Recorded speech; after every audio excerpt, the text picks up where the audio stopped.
easy now. Papa got this, make it happen. Come down. Oh, you make my high come down. Always tripping when you come around. Never have to cut you off like right now. You see, I don't want to drive me. You can say that for your mama. Maybe you should smoke some. Me try the marijuana. I was loving you good. The vibe was straight. So you a couple of things and they feeling strange. I treated you right. Everything was a gift from a time to your bag and a color on your lip. Welcome to the Seahawks Man-to-Man podcast, powered by Blue Wire. Shout out to the new company. My name is Michael-Shawn and You guys can follow me on whatever Elon Musk is calling that app these days, and you guys know where to find me. At Mike Dugar, MikeDugar. Thank you so much for all the love and support on our YouTube channel. Seahawks Man-to-Man is the name of the channel. If you're listening right now, just go hit the like, subscribe button, over there. Even if you're someone who listens on audio, just hit the button for us. It'll help a lot. We thank you for that support. Chris, go ahead and holler at him. What is going on, everybody? It's your boy, Christopher Kidd. You can follow me on Twitter at CKIDD206, and that is CKid206. All right, we're coming to you guys with a bonus / emergency episode. By now, you know that the Seahawks have fired is essentially what happened with Pete Carroll. He is no longer the head coach of the Seattle Seahawks. He is moving from that role that he had for 14 years to an advisory role. No, we don't know what that advisory role means. We just know that John Schneider is taking over. He's going to be in charge of finding a new coach. He's going to have, kind of full reign of things. He can do what he wants. He's had power, but now he's like what Kanye was rapping about in 2010. Like one man has kind of all the power now. So it'll be interesting to see where that goes. Chris, a very busy day with a mixture of people shocked. Some people happy, some people sad. And even if you were on the happy side, you probably got sad watching Pete talk today and cry when talking about his children and his wife and the relationships that he's built, and then could talk about he's freaking jacked. Coming into he had some music playing when he walked in the auditorium today. That was packed, by the way. Yeah, man, very, very weird day. It feels like I kind of could sniff something was up when, Pete Carroll usually has his press conference the day after they do the locker room clean out with the players, which is like, let's say the players you lose on a Sunday, locker clean outs Monday, players are Pete's Tuesday. Once I never got that email from the staff, I'm like, somebody getting fired. I don't know if it's the coordinators. I don't know if it's Pete, John, somebody going. But today, get that little notification and bang. Whole franchise is changed just like that. It's all it takes. I'm running the board at KJR, and next thing you know, I see Adam Schefter's tweet. I'm like, is this real? Breaking news, Pete Carroll. I'm like, this is probably fake. So you got to make sure now with Twitter, because everyone likes making fake accounts and trying to get you. I'm making sure, okay, X amount of followers, he's verified. This is the real Adam Schefter. And next thing you know, it's circulating, it's confirmed, and it's okay. He is not going to be the head coach. And the next question, okay, well then who is going to replace Pete? Which, if you're listening to this show on a Thursday morning, Friday, whatever the case may be, I don't know yet. Mike might have a few ideas. I know he got a story that he's working on that is going to be up. When's that story dropping, Mike? Does it drop tonight, tomorrow? By now, my candidate story is out, and then I have another story kind of explaining why he got fired, and we can get into that before we answer we got a ton of questions about what's next and everything. We get a chance to tell a Pete Carroll story or two if we have time. I'd like to tell at least one. There's two, but I'd like to tell at least one. But yeah, everything's pretty much out by the time this episode drops. John Schneider did not speak today. If you're curious, I'm told he'll speak on Tuesday. So I think Monday's a holiday, and then right after MLK that, Day. Mm-hmm. That's right. Yeah. And then John will be after that. Don't know what time, but yeah, that'll be interesting. And to my knowledge, Jody Allen was not there today, which was interesting. It was just kind of, at first I was like, this is weird. Pete's just got to get up there and talk about why his bosses took his job from him. And then we don't hear from them. It's a little awkward. And then I kind of thought about it as, when I got home, I was like, okay, they just wanted Pete to have his day. And that is what it feels like. Everyone's talking about Pete. They're kind of eulogizing him, which is weird, as you talked about before you press record, Chris, because he's not dead. So it can kind of feel like that with the way people are talking about him. Everything that I've seen from players posting tribute videos, I'm thinking he's not dead. Can we find a better movie clip insinuating that he's just no longer the head coach? This is not. Damn, Pete. Well, when will I see you again? You know, it's been a long time without you, my friend. I'm sure someone's going to drop that and be a music video of 6 minutes long of all his running and laughing on the sideline, chewing bubblegum, throwing challenge flags. Someone's probably mixing up that highlight tape right now. But no, Pete is not gone. He is still here with us. He's just not going to be coaching. And for me, I'm not going to lie, it was kind of a shock because there's a lot unknown. I know we rapped about this off wax in regards to, Chris, there's still talent on the team.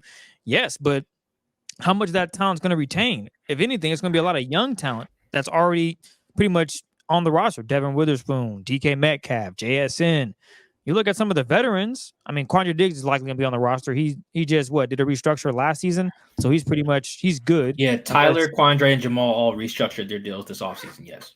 Yeah, so the ones that are concerning for me are Jamal Adams, because the Seahawks can easily get out of that deal without, they can spread that money out for losses for the next couple years. Tyler Lockett, he's up there in age. He didn't have one game this season where he eclipsed 100 yards. And Tyler Lockett is known for getting those type of games where he has 100 yards. Wow, he didn't?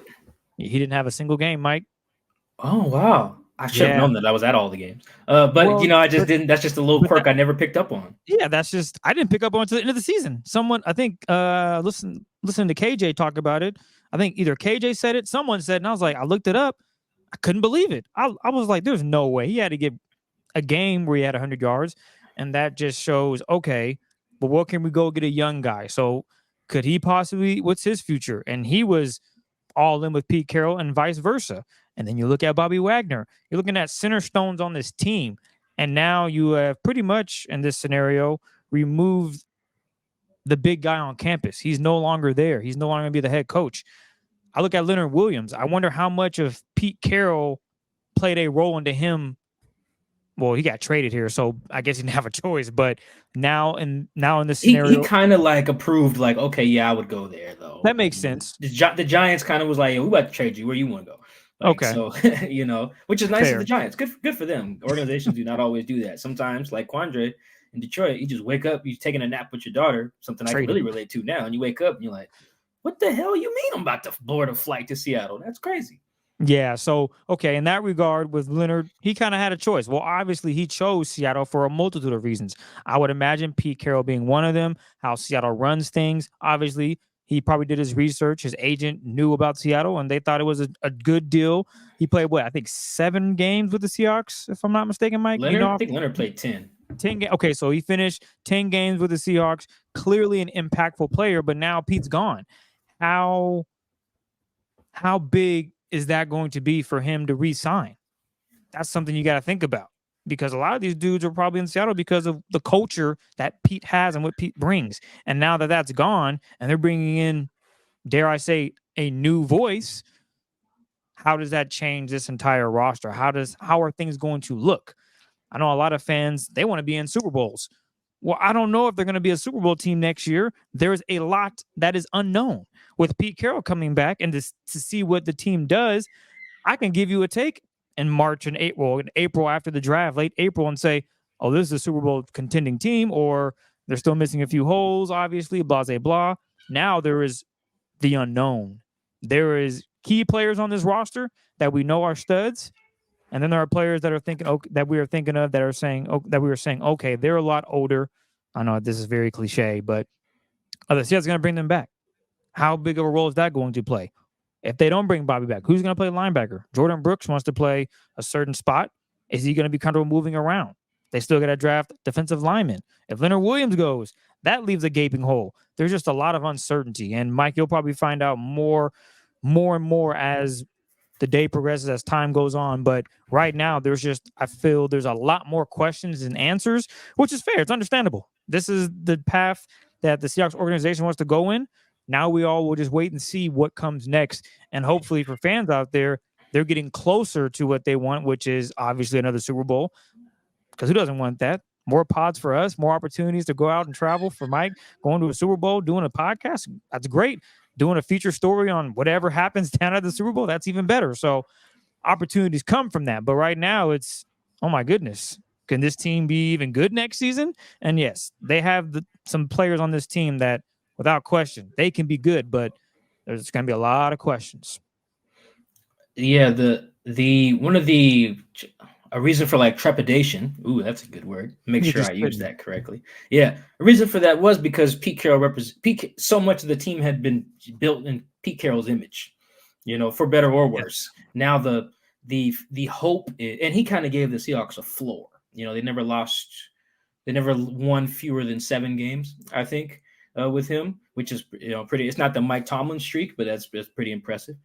So they never won fewer than 7 games. And at one point won 13 or something like that. And they've won, I think, the 6th most games since he took over in 2010. So it's a winning team. And now you have to hope that the new guy with John Schneider, they keep all the good that Pete Carroll did, like culturally, like the Monday through Saturday stuff, and then they fix all of the bad.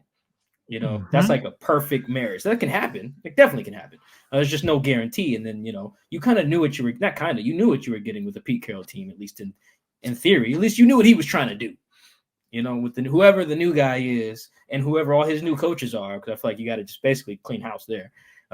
You don't know what they're going to do. You don't know this, like you said, so much uncertainty in terms of vision. John Schneider has a lot in his hands right now. Like, I quoted Kanye earlier. He has a lot of power in his hands. He can hit the full reset button, and he can tear it all down. He can clear out the coaches. He can clear out the roster.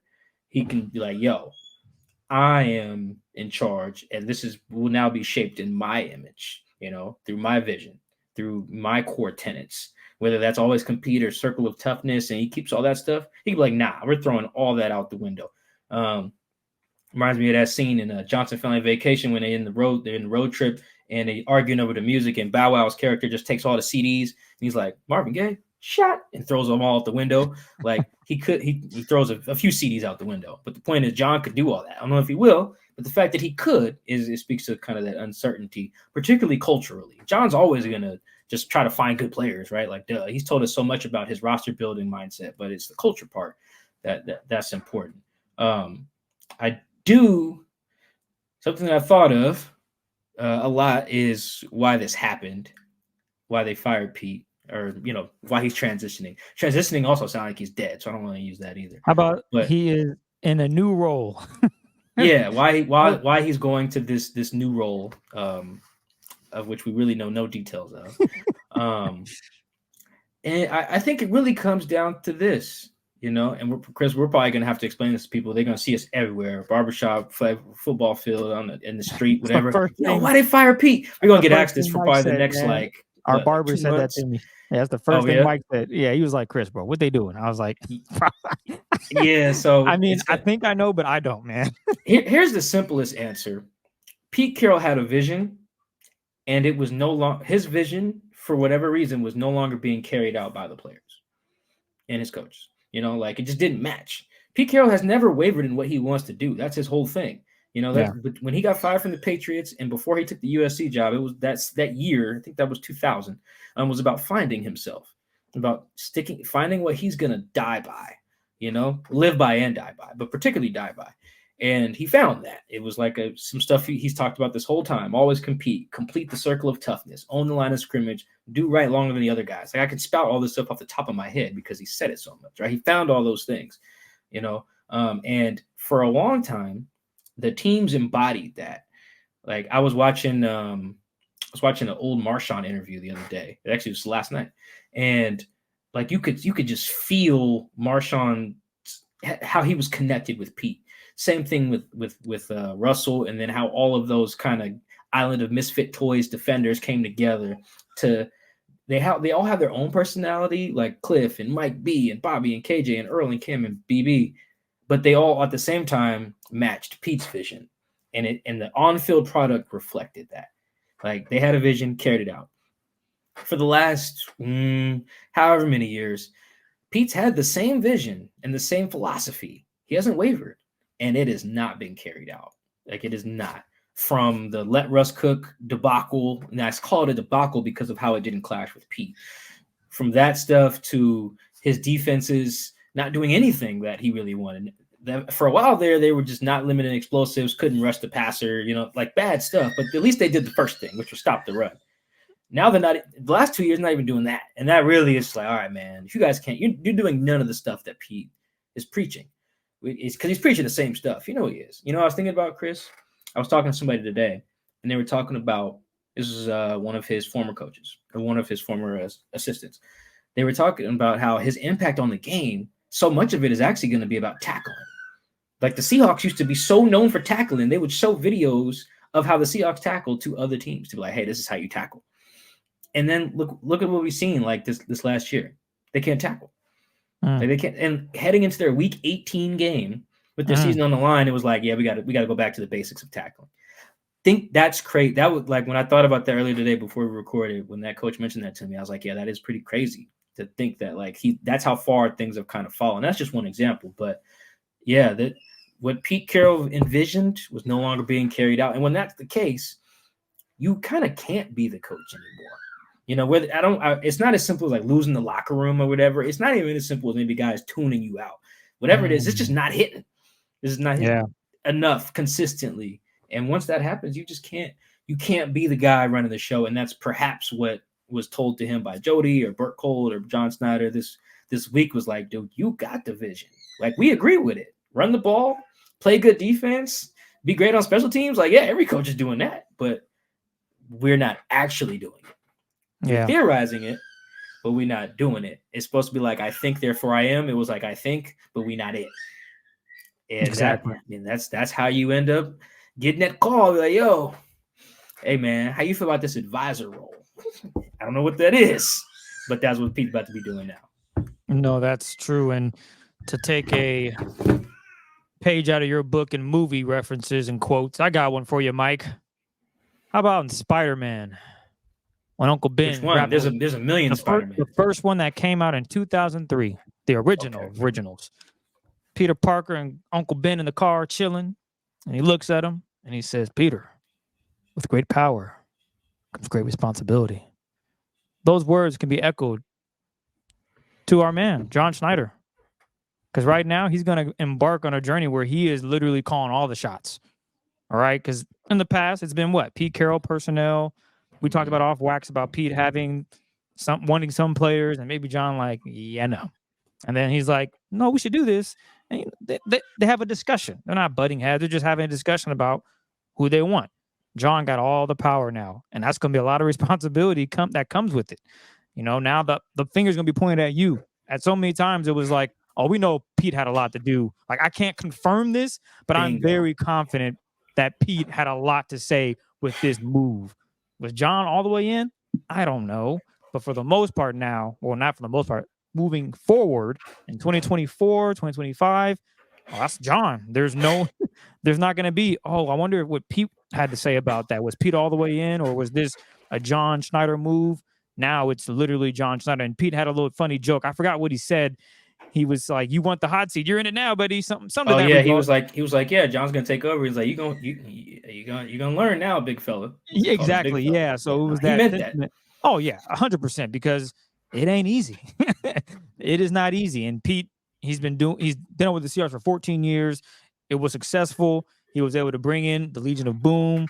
They almost had 2 Super Bowls, but he had his philosophy, and for the most part, it was working. But then there came a point in time where, okay, as Mike alluded to, you got some dynamic weapons. Use them and then use the run game. Set up your run with using your elite wide receivers, as other teams in the NFL have now worked on, and now something that they do. You look at what the Buffalo Bills have done. Now they can run the football. Obviously, they let go of their offensive coordinator this season, but it's and they fired the defensive coordinator before the year. And with Sean McDermott, so I'm getting rid of everybody. Cleaning the house. But that just goes to show you how the game is changing. And Pete just wanted to do his thing. And for the most part, it makes sense. We have discussed this a multitude of times about, okay, it makes sense, but if the vision ain't working on the field, then to your point that you just referenced in regards to well, we have to make some changes. How about you be an advisor? We're not going to remove you from the team because that could mean competition. You might land a job somewhere else, because I'd be willing to bet there are a couple of teams that would love to have Pete Carroll right now at 72 years old. The energy he's going to bring, the environment, the type of coach he is towards the players, allowing them to be themselves. That is all important. And he realizes that. So I understand why the Seahawks are saying, we'll keep him around. We don't want to deal with this guy. Either he can make us look like fools. He can go win somewhere else. Like, that would sting. Imagine just firing him altogether. No advisory role, nothing like that. And he lands a job, I don't know, somewhere else. And in 2 years, they're Super Bowl champions. Well, god dang, doesn't that sting? The guy that you fired because you thought it was over, he goes somewhere else, does the same thing, still believes in the run game, cover 3 defense, gets the guys he wants, and they go out and win a Super Bowl. But instead, the Seahawks are saying, we're not going to do that. We'll keep you around. We're not going to let this burn us. We will not allow that. And I think that's key. That's huge. And Pete's willing to do that. Now, how long? I don't know. We don't know anything about this new opportunity. Pete could be 4 months in. So what? We're in January. So what? May. Pete. I can't. I need to coach. I can't do this advisory stuff because as he alluded to in his presser on Wednesday, he wants to coach still. He joked near the end of the presser, you guys try to get me up out of here, and you thought I'd be tired. And I'm still fired up and ready to go. He's still in that coaching mode. So there's no telling what his future holds. He might end up bouncing. We just don't know. Yeah, I could see him easily coaching. Yeah, I could see there's a lot of jobs open right now. I don't know how many teams would hire him, but it only takes one for that direct deposit to take effect. So yeah, I could see a few. I think he would be an upgrade on pretty much every team, because I think he's assuming that no one from the playoff teams gets fired. I'm pretty sure he would be the coach that got fired with the best record. Yeah, like he'd be an upgrade over the Falcons coach, Ron Rivera. Yeah, so he'd be an upgrade. So I don't know what he'll do. I would imagine that he would try if the opportunity came, and I don't know what's the right opportunity for him, quote unquote. Probably has a lot to do with ownership, what owner he'd be working for. That's huge. So you probably want to avoid David Tepper, probably in Carolina. But and I guess you don't got to worry about Irsay, but I would avoid him too. So he probably wouldn't go back to New England either. So it probably rules out replacing Belichick. But other than that, man, I could see all those teams there's an argument for. I could see him taking a big college job. I don't know if he would take the Bama job that came open today. But yeah, man, that dude today that I saw, and I was in the front row today, as I am every day in my same little seat. That was not a dude who's like, yeah, I'm about to sail off to Sicily with my wife, drink wine, and not watch no ball, not think about ball. No, that was a dude who's about to be watching Red Zone every Sunday, like tapped in. I'm assuming he's not coaching. Like he'll. That's the dude who still got some juice, man. So yeah, shout out to Pete. I guess we should have started with that maybe. Friend of the show for coming on the show. Absolutely appreciate that love. But yeah, it was and we can get into some reactions that I got from some other reactions I got from people. But one of them I got today was simply it was 3-word text. It said it was time. Yeah. And I was like, yeah, it felt like it, and he wasn't the only person to express that, but yeah, it was time for the reasons we talked about. You can have the vision, and when people are no longer carrying it out, your vision is kind of useless at that point. No, unless we're doing it, then it's not helping us win. So, and they were jogging in place. Like they were on a treadmill. They were just not getting closer to being a championship. They were getting worse. It felt like if nothing else, they weren't getting better. Yeah. Along those lines, one before we go to the listener questions that we got, I remember talking to a former player.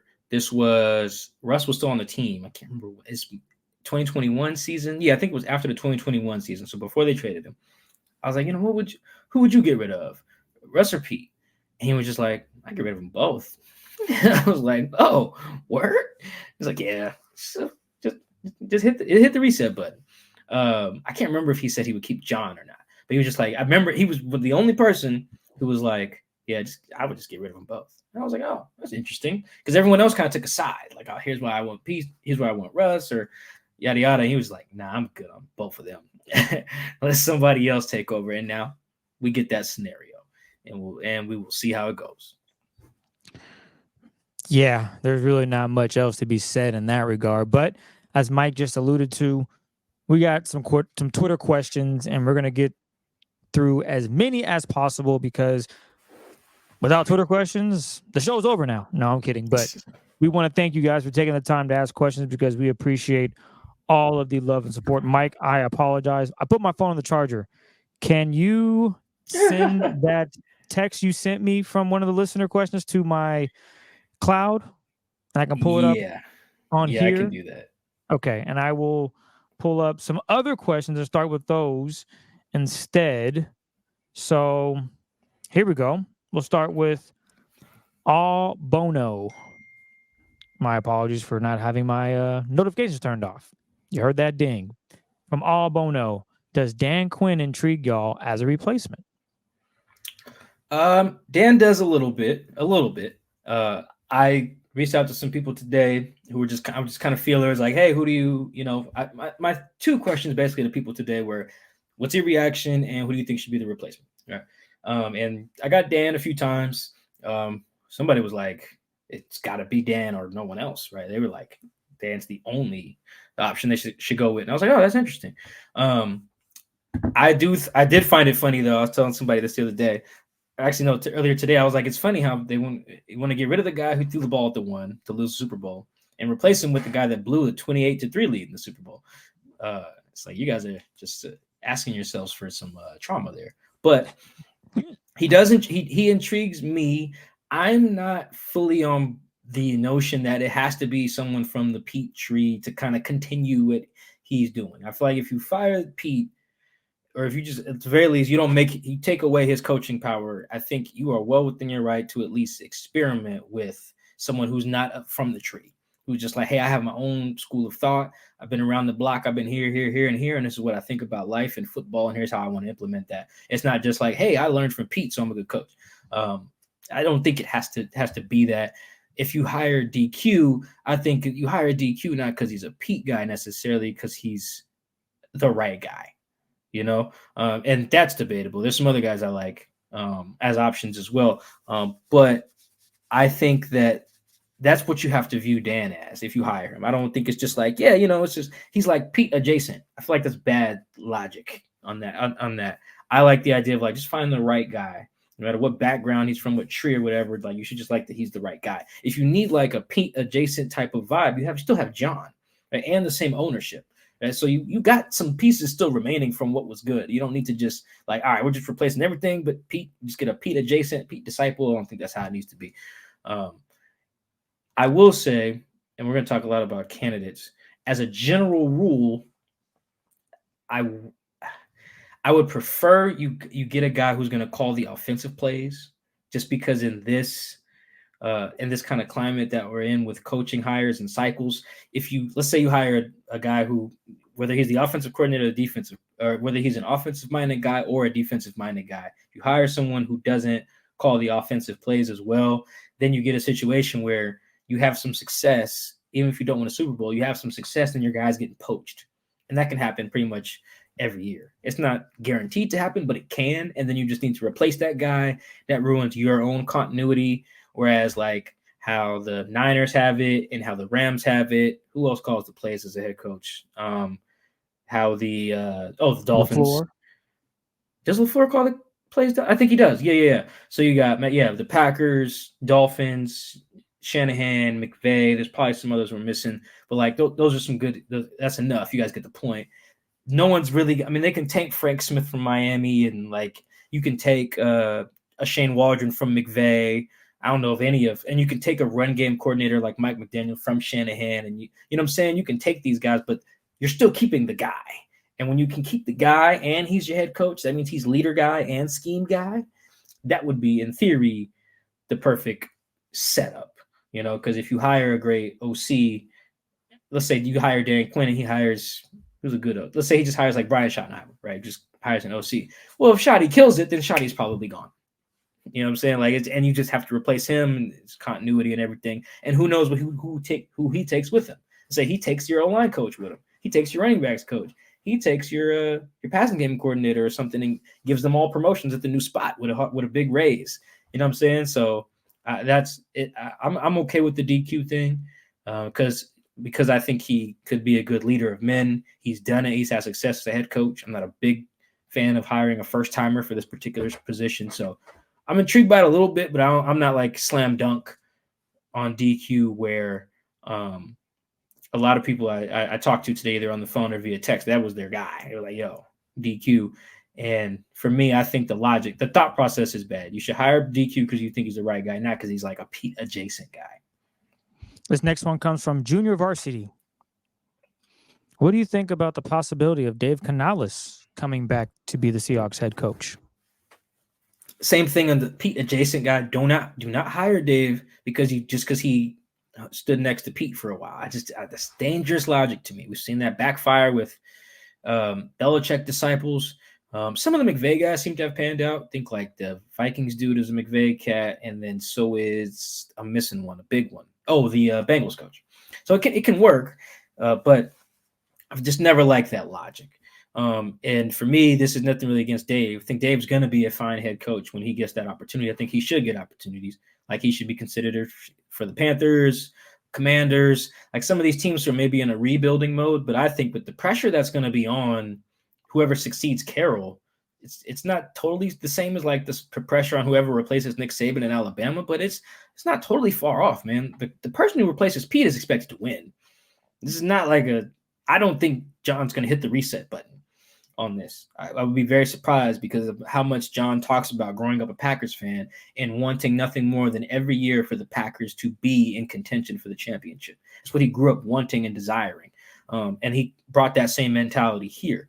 I don't think he's just going to stop that because Pete's not here. So I would like a veteran coach, someone who's done it before, because you're going to get to a championship, you're going to run into some really dicey situations, and you got to be able to handle those. And you maybe not get the benefit of, oh yeah, okay, so I've been through that situation, I didn't handle it right, so then the next year I'll just handle it right. I don't know if you'll get that luxury. Like, you're not going to get fired after a year around here, I don't think.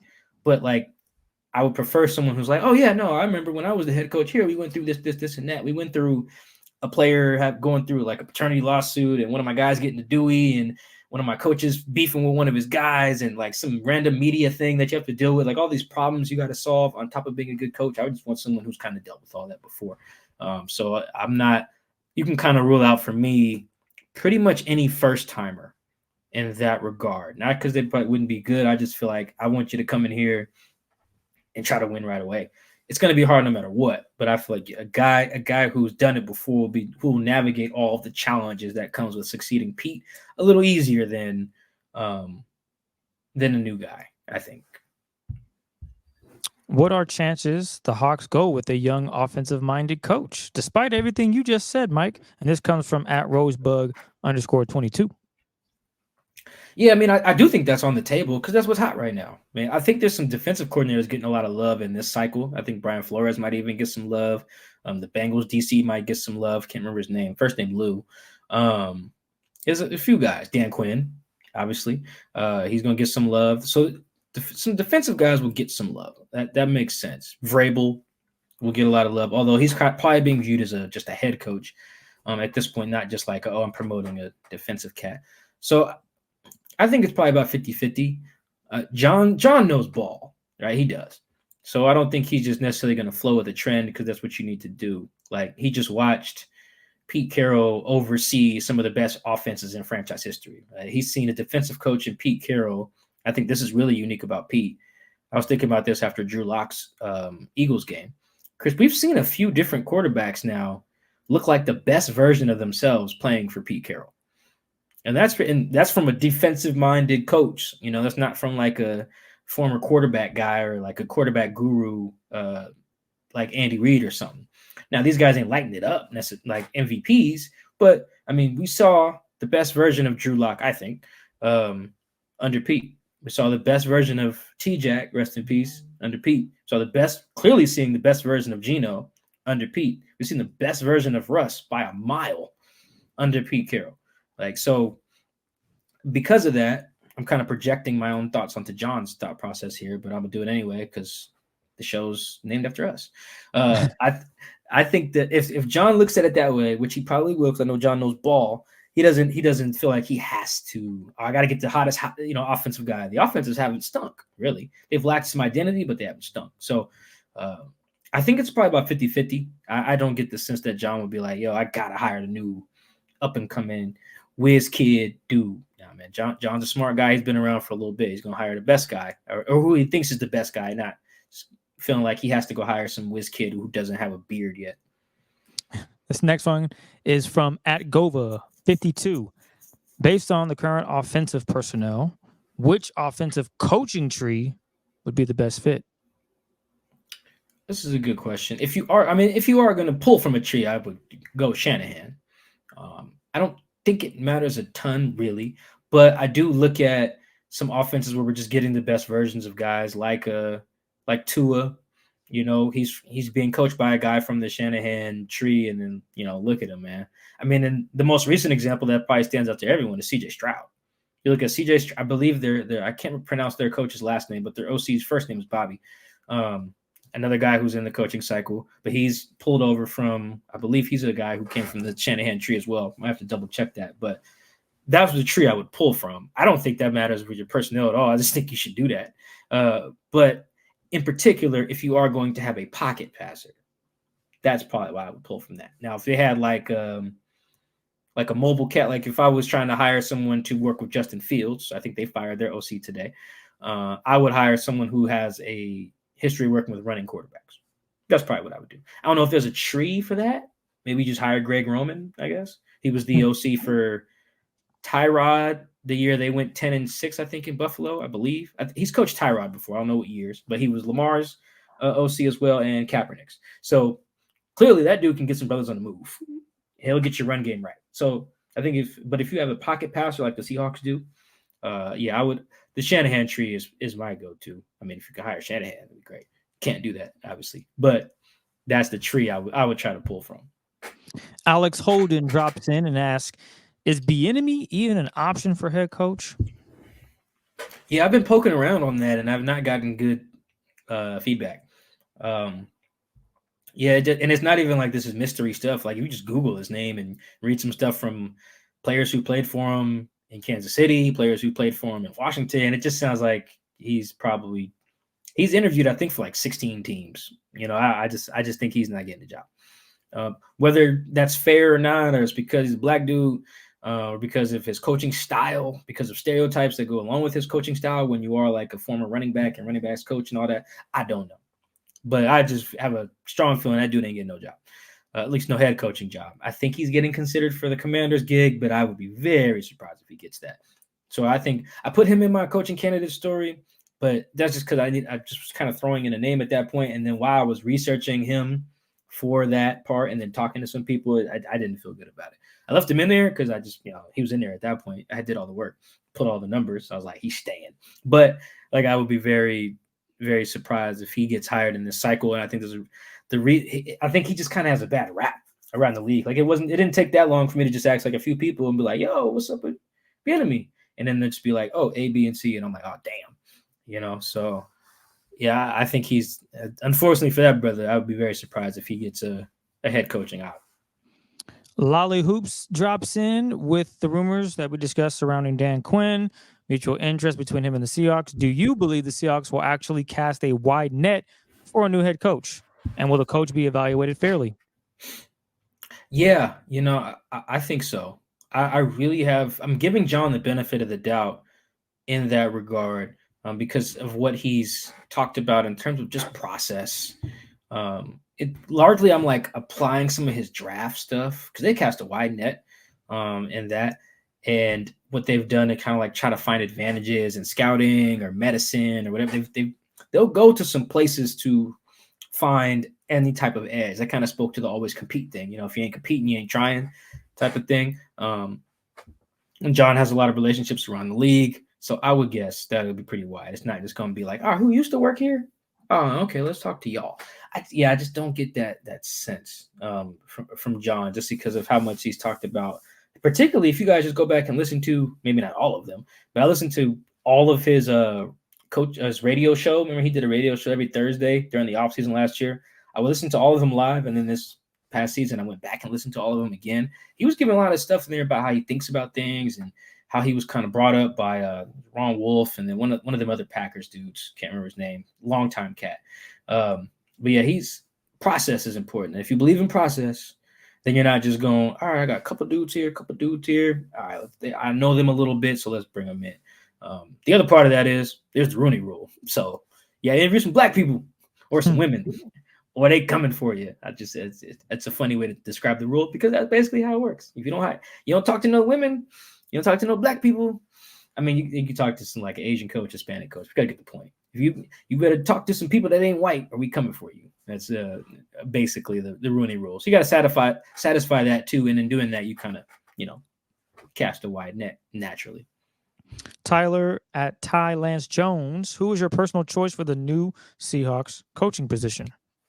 I think we should both get one of these. I kind of have like a top four-ish. So I have Steve Wilkes. I think he's right now is the 49ers defensive coordinator. This is in no order. I like Raheem Morris as an option too. I do like DQ. And then I've come around on this one, Chris. I've come around on the Harbaugh thing. I was against it for a little bit. I've come around. And I'll let you go if you got any guys you want to name. But my reasoning for Harbaugh is, and I thought about this when writing about why Pete's not the coach anymore. Wherever Harbaugh goes, his identity follows. And it is carried out by his players and coaches. Like when Stanford, you could tell I'm watching Harbaugh ball. You know what I'm saying? And then in San Francisco, you were watching that. He also, and then Michigan, clearly. Like the national championship is like, that's Michigan ball. Not that it's just like old school, we only running the ball, we got to win every game 13-10, but like it just feels very Harbaugh-y, and you want that. I want the guy that whoever succeeds Pete, for me to feel his identity and whatever it is. It doesn't have to be ground and pound, but just feel it, whatever it is. With Harbaugh, wherever he goes, that identity follows. And this is the other important part. It's a pretty good track record hiring assistants.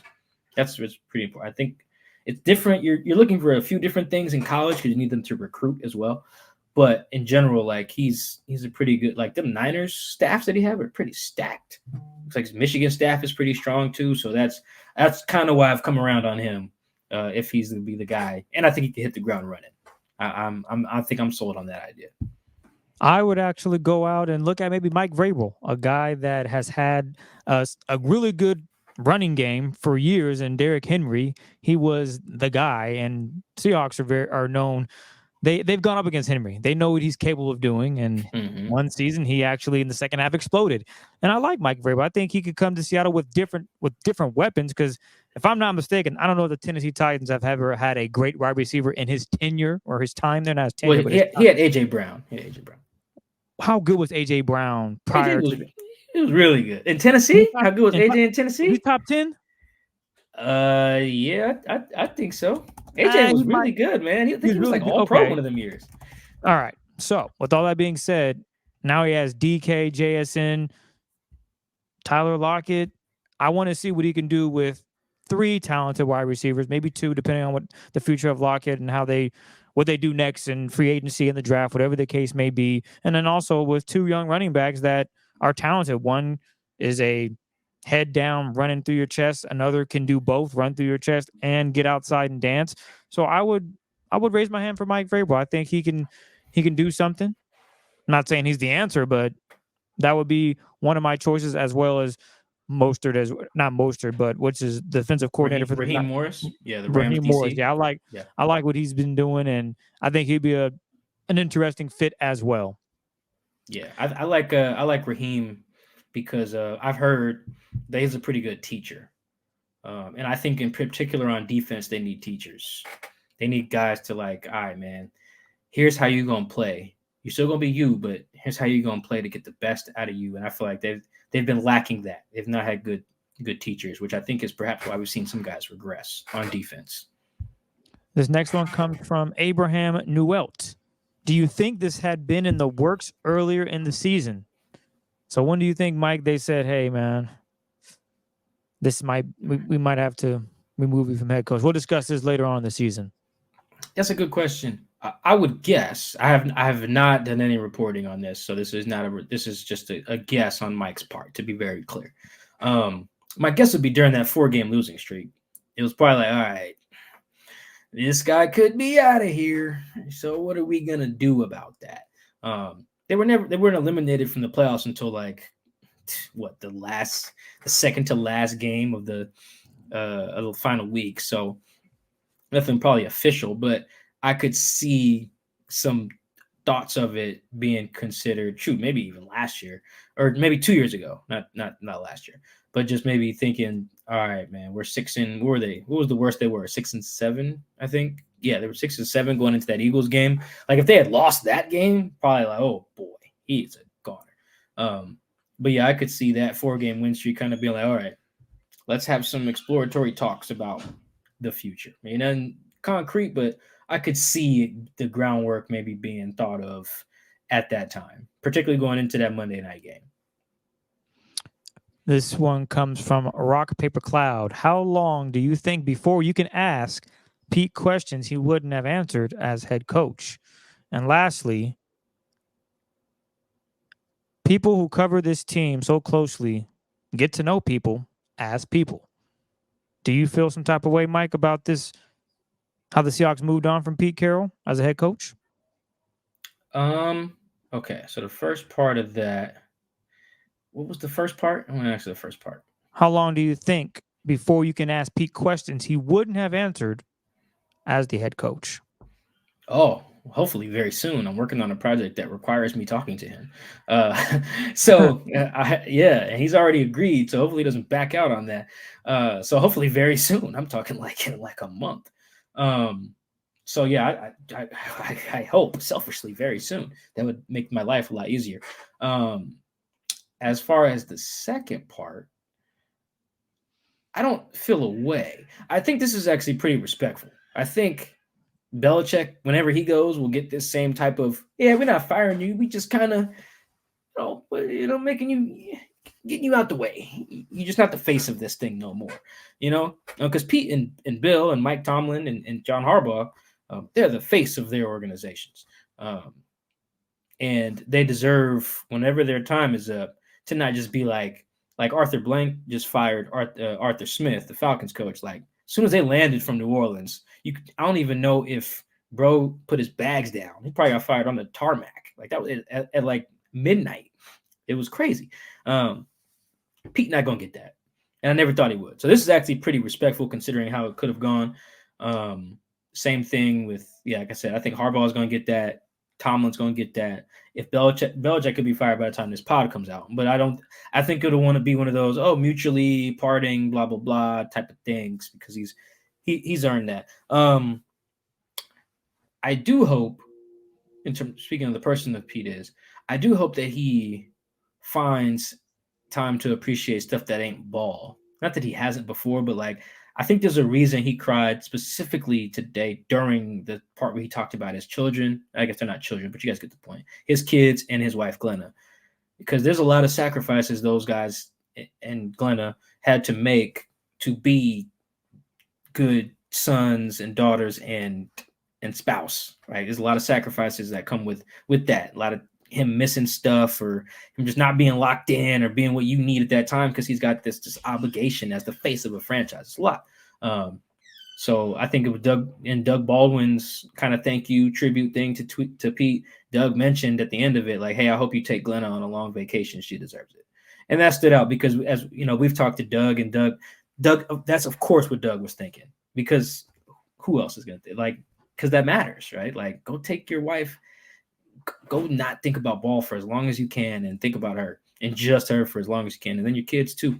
And your grandkids, you got grandkids and stuff. So hopefully he dedicates a lot of time to that, and it's not like crunching all 22 of the Dallas game, in the middle of the night on like February 2nd or some shit. Don't do that. I really hope he's not doing it. I really hope he's the people that he cried over today, I hope they get all of his attention for as long as possible in the immediate, if you like, starting today. Ryan Turner hops in from Cigar Gate and our previous podcast discussing the message, maybe not getting through to the young guys, and just a lot going on. In some fashion, did the players let Pete Carroll down?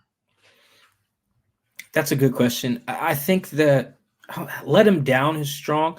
They probably felt that way, though, particularly the veterans. I haven't heard that explicitly from any of the guys, but like I was sitting right next to Geno today. Bobby was sitting right behind me. Tyler and Quandre were in the back. I am very curious about how those guys feel about what role they may have played in this happening. You know, I think the cigar thing, Pete dismissed it as nothing on Monday.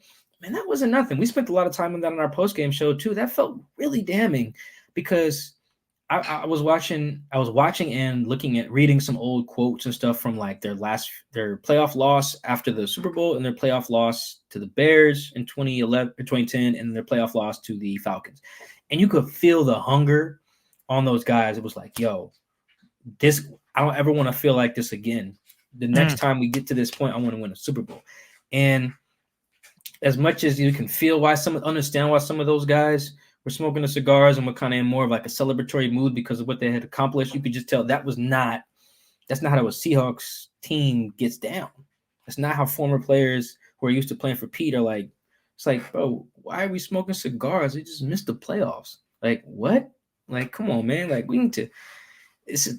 We're not just satisfied with just getting through this thing. We want to get through this thing and win this thing. So, yeah, that felt really damning. You know, you really can't overstate the scene that set or the picture that painted. So I would be very curious to get like a very vulnerable Quandre or Tyler or Geno or Bobby or even Jay Reed, just kind of feel curious about what role they feel like they played. Maybe not let him down, but just kind of what role they played, maybe if at all, because you know they are an extension of him as well. It's kind of their job to kind of be that through line, particularly Bobby, that through line from the previous era to the current one, and it's a hard job, you know, because what Bobby was into in 2012 as a rookie and what he was trying to learn is different than what Spoon's into right now. It's a totally different era. I feel that's only 11 years apart, but totally different era. So, yeah, I don't have a sincere answer on that. It's probably a little too early, but I am interested. I don't know when I'll talk to those guys, but I would love to and get their honest answer because yeah, they did play a role in it. I don't know what role or what role they think they played, but yeah, it feels like the leaders played a part in why things didn't translate. I don't want to put a blame on them per se, but they are a part of helping Pete's words and his vision match what happens on Sundays. This next one is from Eric Mock. Did the players have any idea this was coming? Now, Mike, we know you tapped in with some of these guys, so maybe you did get some insight. If not, how are they taking the news? If you've heard anything. Now, obviously, you just mentioned you haven't really talked to Bobby and a couple of the other veterans, but you were at the VMAC today. Did you catch anybody? I didn't. Like I said, Bobby and Geno, I was gonna try to talk to them, but people asked them and they were just like, nah. So I was like, I'm not even gonna ask. They probably just don't want to talk like right now, which is fine. I think that, yeah, some guys did see it coming. Some guys saw it coming. They thought if it didn't happen this offseason, it was going to happen next offseason. It was just very clear to anyone who had been here longer than 3 years that this just wasn't going in the direction it needed to go. Someone mentioned to me that like guys weren't bought in. I don't know. I haven't really got anybody else to say that, but that was a current player who mentioned that. So yeah, guys saw it coming. Again, either this year or next. It's just kind of inevitable with the direction of the team. Everyone could feel that. Like, they could feel it too. Think about how you guys feel when you watch the game, how frustrated you are. Imagine you went out there and got smacked around for 2 hours, and then you're like, dang, we still not good enough to where we want to be. They felt it too, you know? The reason they may have saw different reasons for it than we did because they are in there living it and doing it, but the conclusion was the same. What we're doing as a team or as a franchise is not good enough. And so, yeah, guys saw that potentially as an option either this year or next year. And I remember talking to one player, this was a few weeks ago, not about Pete not being here, but this was kind of when it was like did Pete lose the locker room thing? And we kind of both agreed that like the things that they're bad at were like, obviously you don't want to be bad at running the ball or stopping the run, right? But it was just like, man, it was just the antithesis of Pete Carroll's style. Like, it's not even that they were bad at running the ball. They didn't do it very often. I can't remember where they ranked in rushing attempts this year, but it was low. Didn't stop the run. They weren't at that time. They weren't like finishing games super well, which is kind of Pete's thing. It just didn't. It didn't feel like Pete Carroll ball. And this particular guy was like, yeah, man, like, how long is this gonna go if we're not playing Pete ball? So yeah, that was he was pretty frustrated about it at that time too. So yeah, the guys I checked in, no one was really shocked. It felt very similar to the Russ trade, where everyone was like, yeah, saw that coming. So where it was like a shock to everyone else. No one I checked in with was like, yo, at least no players. There were some like coaches that were like, damn, but no players were like, yo, man, I didn't see that coming. Most of them are like, yeah, it sounds about right with the direction of the franchise. This is from your fan. How big of a role did Pete play in calling the offense and or defensive plays? Situationally, he kind of poked in is what I've kind of gathered, particularly on offense. I've heard though on defense he's gotten progressively more involved, which was interesting to hear. I can't like totally quantify it, but like in the since DQ left, I've heard he's gotten progressively more involved. So that starts with like Chris Richard, Ken Norton, Clint Hurt. And he's admitted some of that to us in press conferences and stuff too, but I've heard it's kind of gathered over the years. I've been hearing that for a while, obviously, but I was checking in with some guys recently too. Yeah, it sounds like he's been kind of being more and more and more involved, which makes sense because they're getting worse and worse and worse. So he's probably being like, yo, I need to help. And it's not working, which is probably another reason why it was like, yo, we got to change. Like, you keep cycling these coordinators on defense. You keep trying to help them out, and they're just not getting it done. So it's like, how many guys are we just going to cycle through before we just let you just not be in control of it anymore? Which is probably why a lot of guys weren't surprised. So offense, I think it was just more like he shaped the vision. It felt more hands off on offense, particularly because you could feel like if it was up to Pete, they'd be running the ball a lot more. Like, for Pete to get up there in some of these end of year press conferences and some of these post games, be like, yeah, we just didn't get enough turns. We didn't run it enough. No, we should have run it more. That feels so crazy. You know, like, it feel like if Pete meddles on the offense, they running that thing. And we could feel it, like in 2020, when they did after Russ threw a couple picks and that loss to the Rams. So I think I heard it was way more, it was happening a lot more often on defense. I heard that from a few people. And that is also why guys are probably not surprised. Like, yo, he's trying to help us on defense, but it's just not getting through for whatever reason. Phil Birnbaum, with Pete gone, is it more likely John Schneider moves on from a lot of veterans? Bobby, Jamal, Lockett. There we go. I think I wrote my answer to this down that I wanted to check on. Yeah, so my guess would be John being in full control, unless Pete hires DQ or Dave, but particularly DQ, Dave Canales, that is. I think that is probably not good news for Bobby and Jamal, would be my guesses, particularly Jamal, because Pete has made very clear in pretty much every turn is like he cares about Jamal on a personal level, and he has seen these battles that he's going through behind the scenes. He feels his pain. He's cried with him. He's had those tough convos. The new dude will have had none of that. Like, he and John will have to sit down and evaluate the film, the player, and the contract situation. And if you do that, it is very hard to justify. I think he's like a $27 million cap hit or something. You just can't, if you just view it without, you take the sentiment out of it, you know? And the same thing with Bobby. It feels like what happened in 2022 was Pete wanted to keep Bobby. John was like, nah. And then Bobby ends up getting released. After I think they tried to trade him. So, and then Bobby finds out about it and gets upset. And then what happened last year was Pete's like, yo, let's bring him back. And then it's like, should we do that? And then it's like, well, who else are we going to sign? And then Pete wins. With Pete gone, I feel like when you take the sentiment out of it, you probably, those two are the ones I'm thinking like, damn, that's tough. At first, I was like, maybe that's the case with Tyler and Geno as well, but I feel like their production relative to contract cost probably doesn't warrant that. Like, I feel like you could objectively look in and be like, oh, okay, no, we need this guy. Particularly with Geno. Because also when you need a new quarterback, that's just tough. I think, like, yeah, Bobby and Jamal will be the guys that I feel like we strip the sentiment out and bring a new guy in, that they're probably in the most danger. And then I would say the next tier of that is probably Tyler. Like, I think Tyler would probably stick around, but like I could see a new person being like 26-point-something million. We got Jackson Smith and Jigba. We have no cap space and no cash. Tough decisions got to be made. Like, I could see that.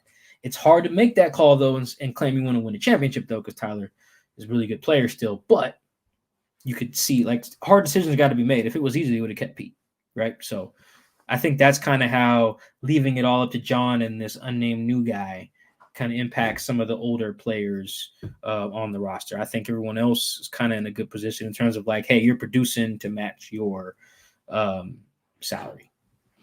At Magnus T. Sunland, simple. Will they roll with Geno or go in another direction? I do think that one of the things that stands out about, and I know we got some questions about this, I'll kind of loop them into this. People who wanted to know, like, all right, how does the quarterback acquisition strategy change in the draft now that John's running the show? I do think John is dying to take a quarterback. Dying. Like, I really think he wants to. When he does that, will be interesting to see. I don't think that just because Pete leaves, they're going to use pick 16 on a quarterback. But I do feel like John sees the value in taking one, even if it's a backup, that he's going to do it. And if you feel so strongly about drafting a quarterback, then, of course, your incumbent is at danger of maybe not being your guy anymore, particularly Geno's case where he has outs in his contract. You can get rid of him pretty easily. I think the deadline is sometime in February to be like, all right, if you don't want him, decide right now, and he becomes really easy to get rid of. But like I said earlier, I think he's produced at such a high level relative to his contract price and positional value. I do not see them like punting on Geno so they could draft someone. If they had a top 5 pick, like if Pete had got canned last year and they had to pick 5, then yes. But pick 16 makes that a little tougher. Geno had just made the Pro Bowl. You know what I'm saying? So that was different. But right now, I would imagine you keep Geno because the film, the eye in the sky don't lie. You know, Geno played really good ball. He made good reads. He was good in the pocket, could throw it deep. It was a little funky there in the middle when the O-line stunk, but overall, yeah, I could easily see Geno. I could see Geno staying because of the talent, but also, Chris, you think about it, it's not going to be easy to upgrade from Geno at a cheaper cost. Like, how are you going to do that and try to win a championship? Because it's not like when they signed Matt Flynn to all that money, they were like, all right, let's draft one in the first round. They're like, no, let's take a guy with what pick was Russ? 75, I think. You know, they were probably thinking this guy can be like a solid backup. Not, oh, he can give Flynn a run for his money. They were shocked by that. So, yeah, I think for that reason, when it comes to fixing all the other stuff they got to fix on defense, it would just be unwise to be like, oh, let's also try to find a new quarterback for cheaper. No, that's tough. There ain't that many quarterbacks better than Geno that are cheaper than Geno. Carson drops in. What will be the hardest skill set or talent of Pete's to replace with a new head coach? Also, what should the Seahawks be looking for and prioritizing in a new head coach? You know the answer to the first one, don't? What do you think the answer to the first one is? I wonder if we're on the same page on this. Well, it's trying to replace what Pete has built, man. He built a system for the players. It's all about them. That is hard to replicate. How many teams around the league have what Pete Carroll has? It's not, you don't go around the league and like, damn. Players be like, oh, this is how the Seahawks get. I can get with this. That is gone with Pete. That is no longer there. There's going to be a new head coach. Obviously, if it's someone from his tree, okay, maybe he can trickle that, what he learned from Pete. But for the most part, it's going to be completely different. That vibe, that skill set of being able to coach your guys, and I don't care about your background. You know, I love you as a brother, as a human being. Like, let's go have fun. Like, that's something that Pete, he is on his own island in that regard. He's an icon when it comes to that. There's no other coach in this NFL, dare I say, in any sports, that is what Pete Carroll was with the Seahawks. treating all his players differently, but also giving them that love and showing them that he's there for them. Like all 53 players rock with Pete for the most part. There isn't a guy that's like, Pete. That's not. I would lump Mike Tomlin probably in that as well. Exactly. So yeah, okay, true. I mentioned Pete's only one. That is true. Mike Tomlin's another. I would throw Mike T in there as well. But yeah, I think that's going to be the hardest skill and or talent is his ability just to work well with others and to make players believe. He made these guys believe that they could really go out and make some noise. If they get in, they could do it. Now, me and you and everyone else that watches tape and studies the game, and even fans were like, I'm not buying it. But that's the type of coach he is. However we look at it in the next 6 months, that's who Pete is, and that's going to be hard to replace. So I don't know if you had that, but yeah. Yes, I had like a subsection in that, or a subset of that, which is the unlocking the maximum confidence in guys. Like that is just so hard to. That's why it stands out when it happens. Like Drew Lock on Monday night was just that's why I wrote about it that day. Like Drew's doesn't lack confidence, but he needed like a little jolt. He needed that. It's like I think we might even said it on the postgame show. It's like when bro and Remember the Titans lied about how many brothers and sisters he had to fire up. I think Petey, whoever he was firing up. I can't remember at the time. He was firing up one of the players and he was like, yeah, I had 12 brothers and sisters. They all count. They was all looking to me. Lost my mom and dad same month. Some guys just need that. And Pete knew how to bring that out of all. Like we've seen a lot of guys play their best football with Pete Carroll.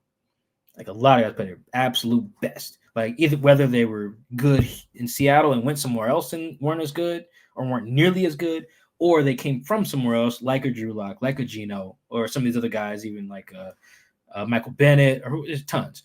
Brandon Browner. We've seen some because like he can get you to believe in yourself in ways you might not even thought you believed in yourself.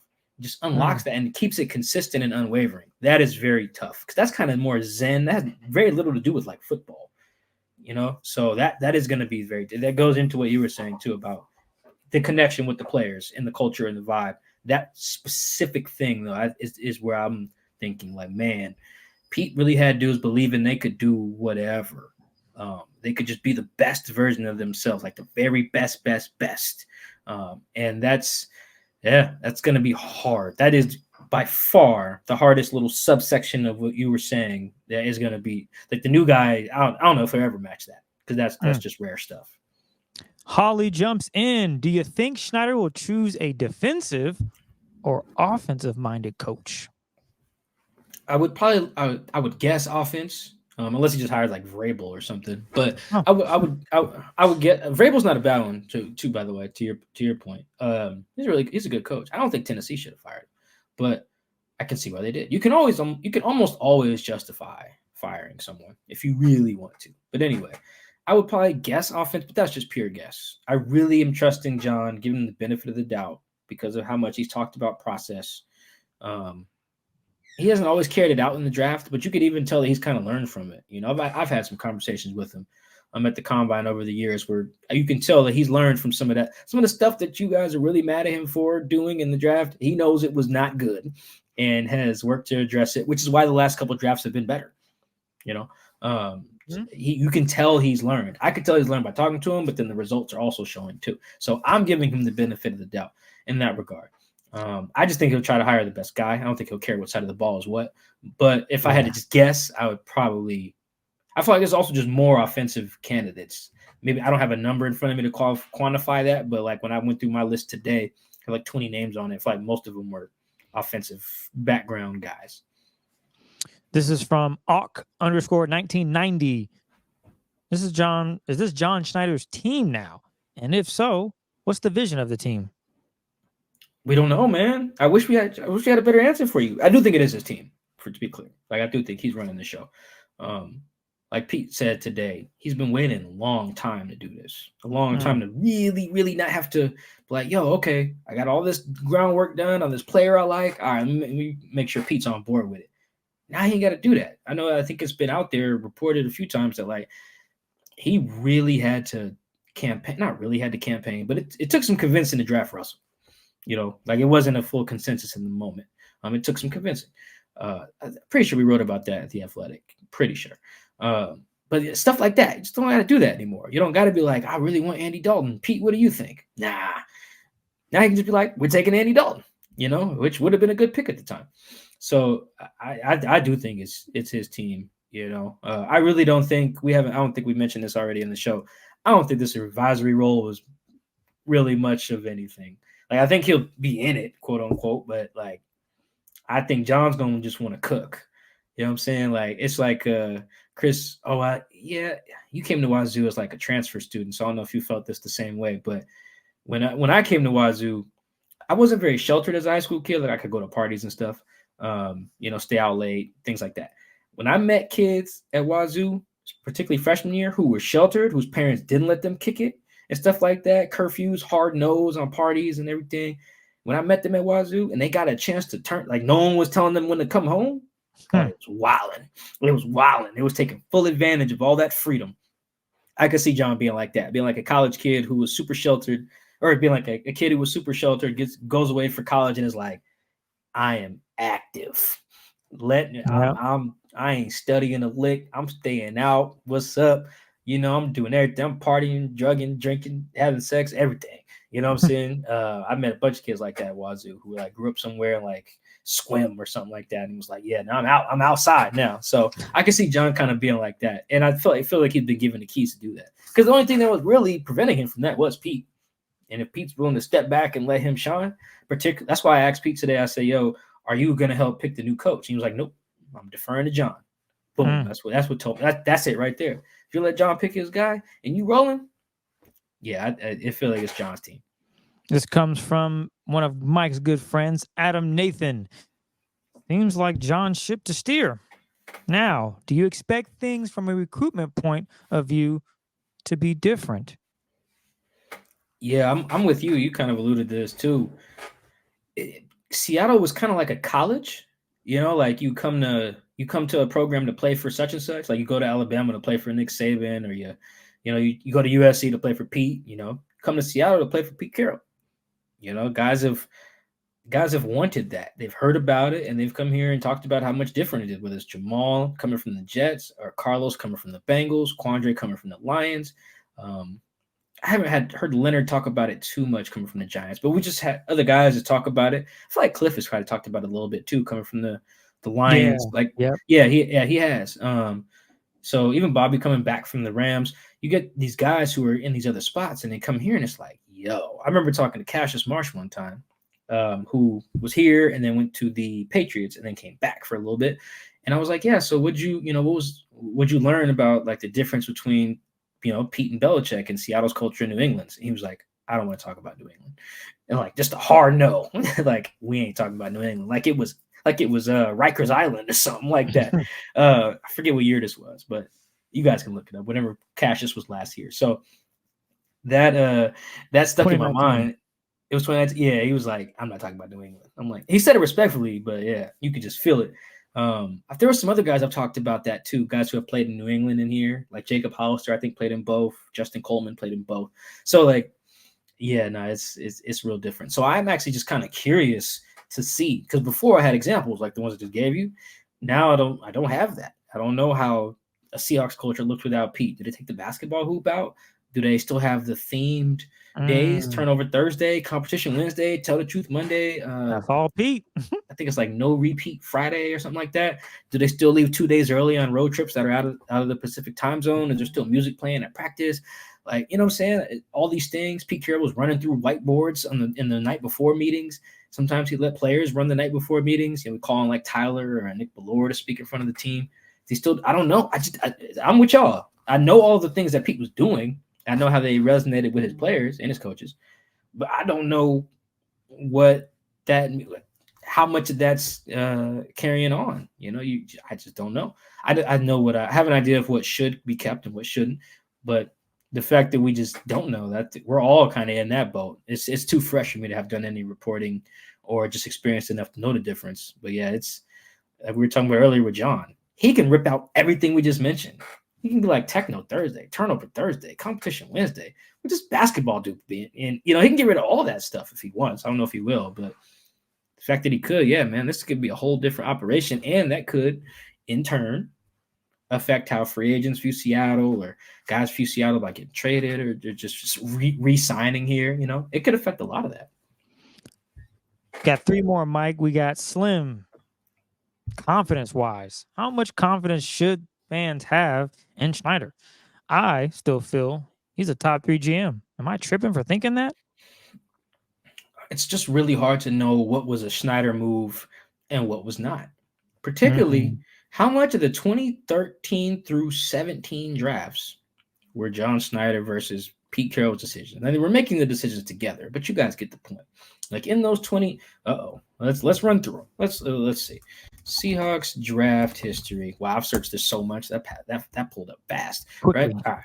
So let's see. Let's run through the 2013 draft real quick. This is after they lost to who did they lose to? Falcons? Yeah, in the playoffs. So. Yeah. They traded for Percy, I want to say.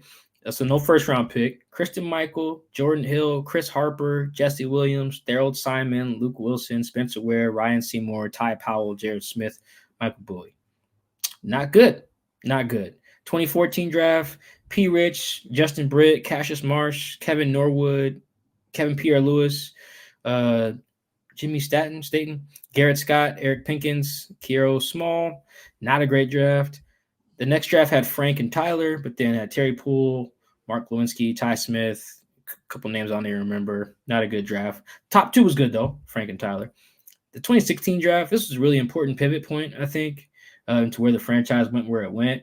You got Jermaine, Jay Reed, Procise, Vinette, Odiombo, Q Jeff, Alex Collins, Joey Hunt, and then Kenny Lawler and Zach Brooks. Man, Kenny Lawler not working out is crazy. I thought he was cold at Cal. Anyway, this is the really, like, I need to really answer this question about how things are going to look under John. This is really the draft. I would love to just sit with John, even if it's an off-the-record conversation, and get a deep dive into the 2017 draft. Whose fault was that? Because they had a lot of picks. Look, second round, they traded back twice, passed on TJ Watt and Budda Baker, and took Malik McDowell. Second round, Ethan Posick. Third round, Shaquille, good pick. Third round, Lano Hill. Third round, Nas Jones. Third round, Amara Darboh. Like these are top 100 picks, right? These guys aren't not even in the league, not even close. All these guys were out of the league very fast. Let's see. Fourth round, Tedrick Thompson. Sixth round, Mike Tyson. Sixth round, Justin Sr., the guy they called Fat the day they drafted him. And then seventh round, that was crazy. This was my first draft, so I remember this one very well. Seventh round, David Moore. Seventh round, Chris Carson. So the back end there was solid. But look at all that meat in the middle where that was bad picks. Picks that weren't just bad because a guy got hurt or what.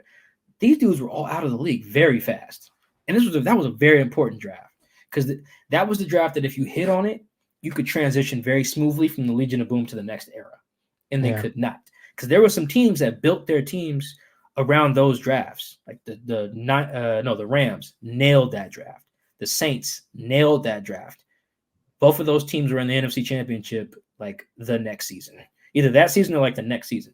So, I would, for me to really have confidence, to have a good answer, I want to sit John down and Jody maybe and be like, oh, no, that was Paul Allen was alive for that one. But I want to sit John down and be like, yo, take me through all of these picks and decisions right now. Let's do it. Fungal right now, Chris Rock said. Let's figure that out. And then I could give you guys a strong answer. Fungal right now. I love that line, dog. There's some real deal racism in them Rush Hour movies, but damn it, they were funny. We got 2 more. We got Bam season. You think Schneider is cut out for this? Will he make the right moves with Pete not being there? Kind of what you alluded to. Yeah, I don't know if he make the right moves, but I do think he's cut out for it. I do. He's just waiting for this, man. He really has been. Like, he's been training for this for a long time. Like, John, I was doing some research on John. He was a grinder to get his job as a Green Bay. I think he was like a Green Bay like scouting assistant in the early 90s. Like, to do that, I think he was like still in college and was like writing letters in. He went to some like D3 school in like Minnesota or something, like St. Thomas or something like that. Like, he was grinding anyway. He's been grinding for about 3 decades now to get to this point where he has full control of an organization. So yeah, I think he's ready for all that part of it, all the work that comes with it. Here's why I am curious though, which is why it's a good question. I'm very curious about John in terms of the front facing of the organization part. Because if you guys notice, John doesn't talk to the media much. And when he does, it's not on camera very often. Pete had to do that like 3-4 times a week for 14 years. That's a lot of work on top of doing radio, national stuff, NFL Network, Rich Eisen Show, Sirius XM Radio. He has to do all this stuff to be the front-facing person of an organization. And that comes with a lot of responsibility. You got to take some bullets for people. You got to lie on camera sometimes, quite a bit, actually, when guys get arrested or they do some dumb stuff or there's a fight, the day before the Super Bowl. You get up there and lie. You do. You got to protect the team.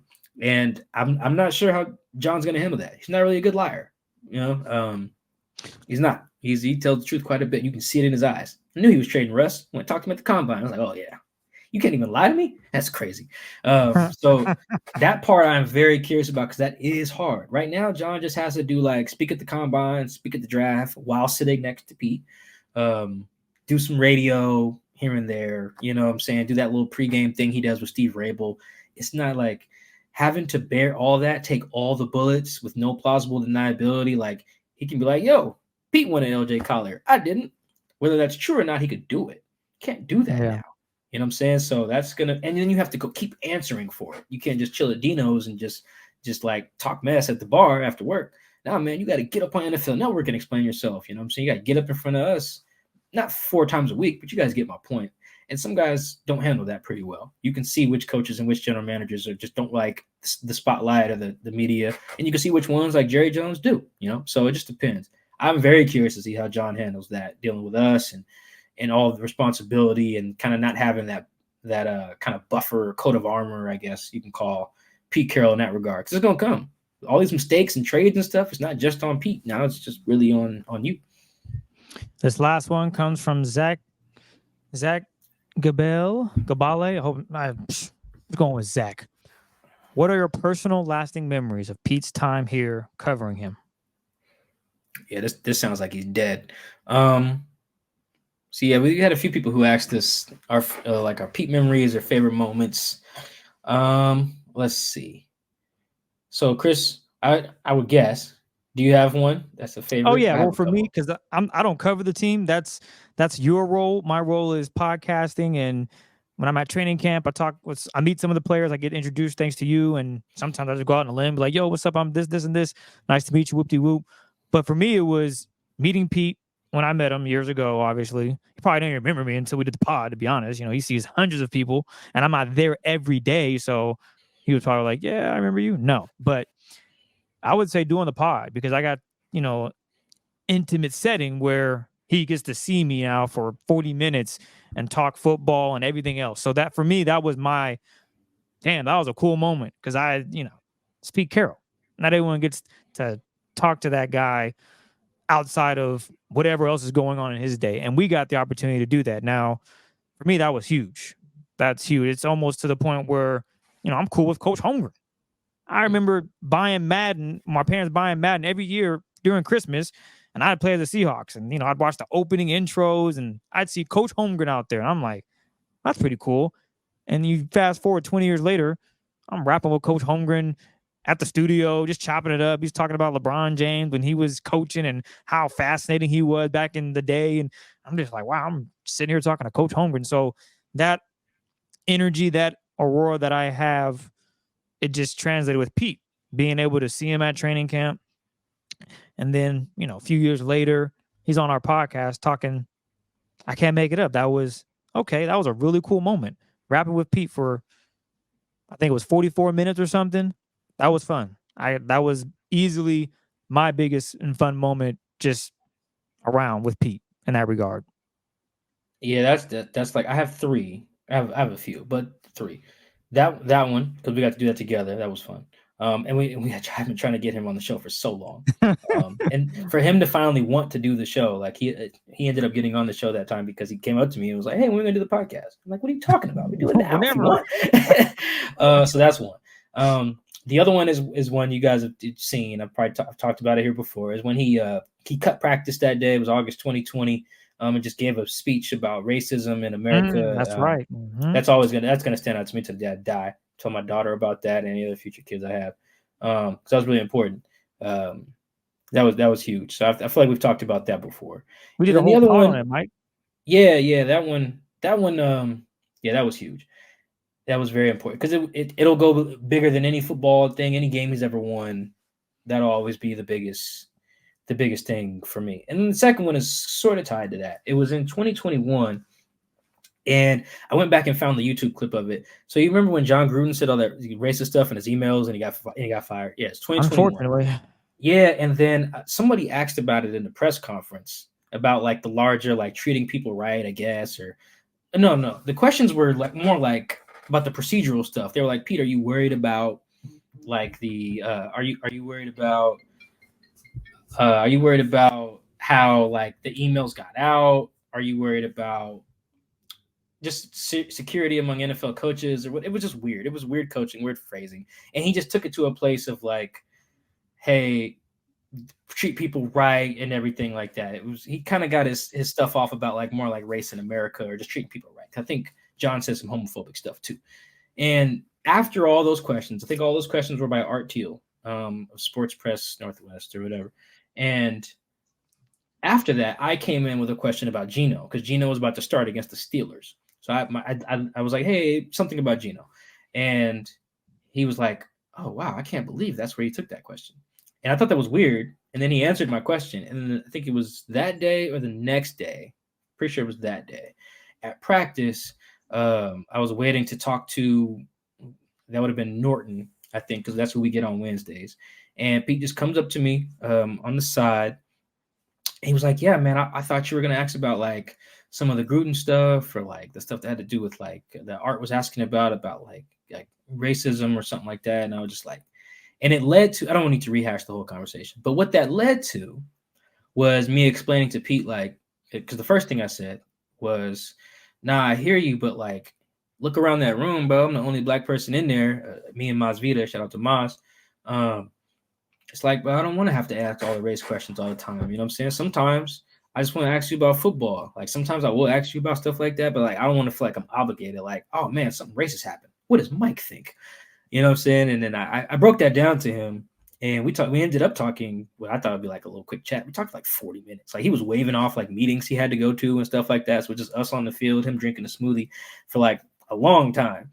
Talked about a ton of things, but that was the springboard for a conversation. And I remember which day it was, in part because, again, this was like post George Floyd, so racism's on everybody's minds when the end zones say like it takes all of us and stuff like that. And I was telling him, I was telling him how old I was and where I was from, and he was just like listening, asking me questions. And I was like, yeah, man, like the media, you connect with your players. And I don't know how many people he's been covered by that are black. And I don't know how many are black in like this age in particular. So I was 29 at the time. So right around where his players are too. And he was like really listening to me, like talking to me about that and that experience. And I remember I went to my homie's, what's it called? It's not the funeral when your just body is just there. The viewing. Well, I had gone to that day. Actually, I drove straight from there because it was in Renton to practice that day. And I was telling him about that and how that played into like, man, I'm just really not trying to ask you about racism today. I just looked at my homie's dead body this morning, and I'm just kind of just trying to lock in on my job. And when I told him that part, he was like, oh, shoot. And then it felt like I could imagine the conversations he has with his players that are too, because they go through all these things in life. Like I was talking to like Michael Jackson, I think like a couple weeks ago, I asked him about like bouncing in and out of the lineup and how he feels about that. And he was like, bro, I really don't care. Like, I love my job. I'm going to do my job. I'm a professional. I'm a starter in this league regardless. But like, I done lost several homies this year. Haven't been able to go to the funerals. He was like, it's bigger than life. You know what I'm saying? I'm not worried about coming in and out of the lineup. And you could tell, like, if he has that type of conversation with Pete, Pete's locked in. And I kind of felt what his players probably feel. That was the first and only time. We and him have talked off the record a ton, but that particular one in 2021 was like the first time, because remember, COVID, we couldn't be around the players and coaches too. So that was like the first time where it was like, oh man, Pete's getting to know me and care about my story. And it wasn't like full-on trauma porn, but I wanted to throw that part in there about my homie because that was important. that was like, we kind of connected there, and I walked away from it thinking like, okay, yeah, like I can see why people run through a wall for him. I'm ready to right now. We talked like 30 minutes and I ain't even on the team. So that was cool. It was like, it's one thing to hear from a Brandon Browner or a Michael Bennett or a Doug Baldwin or a Russell or Marshawn about how much Pete cares. But in that moment, I was like, oh man, so that's what it feels like. It was like getting a hug. It was like getting a hug from Allen Iverson. Those like the warmest looking hugs ever. And you get one and you're like, oh my goodness. Like that was really cool. It was like firsthand experience in the stuff that the players and the coaches talk about that makes them revere Pete and love Pete. I was like, you know what? That dude cool. Not that I didn't know that before, but it's different than hearing it and experiencing. And it was a really good convo, really deep convo. We talked about some other stuff too. I don't got to go into all of it, but that was like the genesis of it. And you could tell he was hearing me. He was listening. He was inquisitive. Pete's a pretty curious guy. So that was cool. And that convo is probably what led to some of the other ones we later had and him getting on the show. Because then it felt like he know me. He know my first name. You know what I'm saying? He got my number. That's important. So that's my – I don't know if I've told that on the show before. But no, you haven't. I haven't? That's good. I've been wanting to. This is a good time to do it. So that's probably – of the 3 moments I mentioned, that's probably the one that stands out the most, because that's when I kind of felt the stuff that everyone else has talked about. In that moment, I was like, oh yeah, I see it now. Yeah, I see how you can lay your body on the line, protect the team, believe all that stuff, because I could see the genuine care, even though we kind of have a inherently adversarial working relationship where it's his job to protect the team and it's my job to extract information. That wasn't affected by the fact that we were just two dudes talking. That was cool. I'll never forget that. That's another one of those that I will tell my daughter when she's old enough to process, and any other kids I have in the future.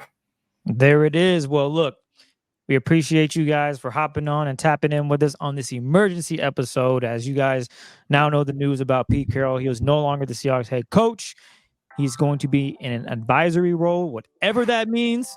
Mike will have more information on that. We will all learn something new about his role, how long he'll do it. That's a great question. He still wants to coach, as we alluded to earlier on the show. But we want to thank you guys again for rocking with us. We appreciate all the love and support. Mike, anything you want to add before we get up out of here? Yeah, man. Thank you guys for tuning in, for asking questions, for DMing. I see them all.